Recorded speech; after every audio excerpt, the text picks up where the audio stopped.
Ya, maka di kalangan Tok Bali menceritakan kisah burung bulbul. Dan itu kan? Maka saya bilang, ketika ada orang bernyanyi siapapun terserah. Maka jangan gara-gara ada Nasrani yang nyanyi lalu kita katakan itu lagu Nasrani. Saya bilang hukum dari mana itu? Ya kan? Tuh ada juga dari berlebihan. Ngapa? Mengatakan sholawat, bukan sholawat. Saya bilang itu nyanyian biasa. Ya. Lalu saya bilang begini, andai kata kita langsung menghukum itu tasyabbuh, saya mohon maaf. Dulu Rasul melarang laki-laki untuk apa? Mencukur jenggot dan membiarkan apa? Mencukur kumis. Kumis dicukur, jenggot di. Kenapa? Karena orang Yahudi dulu kumisnya dibiarkan, jenggotnya dicukur. Sekarang saya tanya, orang Yahudi berjenggot? Lebih banyak. Apakah ketika ada orang Muslim yang berjenggot kita katakan Yahudi? Ya kan? Tidak bisa saya bilang hukum begini. Yang kedua saya bilang, ya kan? Saudara dimuliakan Allah Subhanahu Wa Taala, baju jas itu baju siapa? Pernah pakai jas? Pakai dasi panjang? Baju siapa itu? Muslim bukan? Apakah kalau ada orang pakai jas dikatakan Yahudi? Saya bilang bukan. Hadis tasyabbuh itu bukan itu maknanya. Ketika kau menyerupai orang yang ada kaitannya dengan ritual keagamaannya baru dikatakan tasyabbuh. Maka turun hadis itu, man tasyabbaha biqaumin fahuwa minhum. Kenapa saya bilang tidak semuanya? Hadis riwayat Imam Bukhari, kana Rasulullah yuhibbu ayyuwafiqa ma'al kitab bil asya'. Rasul itu senang sekali bersepakat dengan ahlul kitab dalam hal-hal tertentu. Contoh, menara masjid itu bukan peninggalan Islam. Perang Khandaq, ya kan? Itu bukan peninggalan Islam. Beliau berdagang, saya berdagang dengan ahlul kitab. Artinya bukan seluruhnya tasyabbuh, tak begitu. Contoh, Yahudi ritual keagamannya pakai peci kecil di sini. Lalu ada yang pakai begini ya. Nah, ketika orang pakai begitu baru dikatakan tasyabbuh. Mohon maaf, topi santri kelas itu kan ada kaitannya dengan keagamaan. Lalu kita pakai baru dikatakan tasyabbuh. Benar semuanya dikatakan tasyabbuh. Saya bilang, ketika kamu mengatakan orang tasyabbuh, seolah-olah dan sini adalah kamu bagian daripada mereka, seolah-olah kamu adalah Yahudi. Wong Mesir itu kapan dikata maaf, dikata ke anjing, dikata ke babi biasa aja. Tapi kalau kata ke Yahudi, bocornya gitu.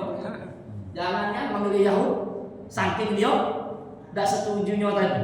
Maka saya bilang kita harus cerdas dari umat Islam. Kemudian saya bilang, andai kata ada orang Yahudi narima miri, ya kan? Apakah semua yang narima miri dikatakan Yahudi? Ya enggak, saya bilang. Siapa yang boleh menarik itu? Saya bilang bukan hukum narinya. Yang saya bahas ini ketika ada orang mengatakan Yahudi. Akhirnya kan digeruk saling caci, saling maki. Ya, yang mau mensyawal saling kita bina untuk saling memaafkan, tapi justru diisi dengan kalimat-kalimat yang saling mengejek dan itu terjadi. Untunglah aku tak belok, sama aku dari Yahudi, aku Yahudi. Ini terjadi. Ya. Bahkan ada ustaz-ustaz juga yang mengomentari dan sedemikian. Maka saya kirimlah, ya, dan tidak ada yang menjawab sampai sekarang, ya. Maka saya bilang saudaraku dimuliakan Allah Subhanahu Wa Taala, zaman fitnah, apalagi saya bilang di media itu luar biasa, banyak sekali sekarang. Kalimat pendek dipotong, baik masalah keagamaan itu banyak itu terjadi, ya kan? Saling mulai nyalakan yang ini nyalakan, siapa yang jadi korbannya? Salah, masalah sadaqallahul azim, masalah al-fatihah, berbagai macam. Kalau tidak kita bijak dengan ilmu maka selesai gitu ini, ya kan? Maka saya bilang jadikan momen Ramadan menjadi muslim yang cerdas. Kenapa saya cerdas? Loh, kan Al-Quran sudah katakan fas'alu ala dzikri in kuntum la ta'lamun. Lah kalau kamu udah tahu, katakan dengan ahlinya. Banyak itu masalah agama dibahas di media itu yang merusak itu, tidak sesuai dengan ketentuan. Saya bilang sampaikan harus jujur, pendapat ini terjadi, jangan ambil sepotong kan begitu. Kemudian saudara yang dimuliakan Allah Subhanahu Wa Taala, lalu dikatakan juga ya kan, ya fasik pembina bangkit. Kalau ada orang fasik datang bawa berita, apa aja klarifikasi di media, kita tidak tahu siapa yang buat dan sebagainya tadi. Klarifikasi benar atau tidak. Apa akhir saya buat tulisannya? Apapun yang kita share, apapun yang kita komentari, apapun yang kita tulis, maka siap-siap akan diminta pertanggungjawabannya dunia dan akhirat. Siap-siap saya bilang, ya kan? Maka saya bilang bagus semangat, saya yakin semangat itu bagus. Ingin jangan sampai orang terjerumus. Tapi karena bertanya justru menjadi dosa. Kita nih kan sudah memponis dan sebagainya. Maka saya bilang, saya lagi-lagi tidak menghukum masalah jogetnya, bukan. Yang saya sampaikan ini ketika kamu sudah mengatakan kamu Yahudi, nah ini yang terjadi, ya kan? Sudah tidak tahu siapa ngirim yang pertama tadi, lalu inilah umat Islam saya mendapat itu. Yang ini ngirim, yang ini ngomel, yang ini kirim, yang ini komen, pokoknya antar keluarga itu, ya ternyata banyak juga jadi korban. Jangan-jangan di sini ada juga jadi korban, ya kan? Hampir, Pak. Ya, Hampir itu kan. Maka saya bilang sudahlah. Pakai hadis dari Imam Muslim Tirmidzi, apa kata Rasul? Min husni islami mar'i tarku ma lam ya'ni. Di antara tanda-tanda bagusnya Islam seseorang tinggalkan sesuatu yang tidak bermanfaat baginya. Maka saya bilang, kenapa tidak masalah puasa Syawal yang kita angkat? Kan begitu saya bilang. Angkat puasa Syawal. Ini Syawal itu nih. Nanti puasa Syawal, ya kan? Bagaimana puasanya, aturannya bagaimana, ketika terjadi perbedaan bagaimana. Saya bilang kan begitu, angkat, ya kan? Dan puasa Syawal kapan terbaiknya? Sementara hadis saya. Man shoma Ramadan summa atba'ahu sittan min Syawal kana kasiyami dahri. Siapa yang berpuasa Ramadan lalu dilengkapi dengan puasa 6 hari di bulan Syawal, maka dia sama seperti puasa 1 tahun Ramadan. Bagaimana caranya? Timbul pertanyaan, Ustaz, kapan terbaiknya puasa Syawal? Kapan terbaiknya? 2 Syawal. Cuma dikit, susah puasa 2 Syawal. Kalau zaman kalian kuliah dulu mudah. Kenapa? Karena di Mesir sudah menjadi tradisi kapan tanggal 2 Syawal puasa. Hari pertama baik dia makan-makan. Hari kedua, ketiga, selesai Syawal baru sandu-sandu. Begitu. Hari pertama keluarga, hari kedua apa nih? Hari ketiga, hari keempat belum ini. Belum di open house di rumah Pak sini ini lah. Kagak belum halal dan sebagainya. Saya bilang puasa Syawal di Indonesia itu berat dibandingkan puasa. Dulu saya pulang-pulang ke itu, hari 2 Syawal puasa, tahu ya gua?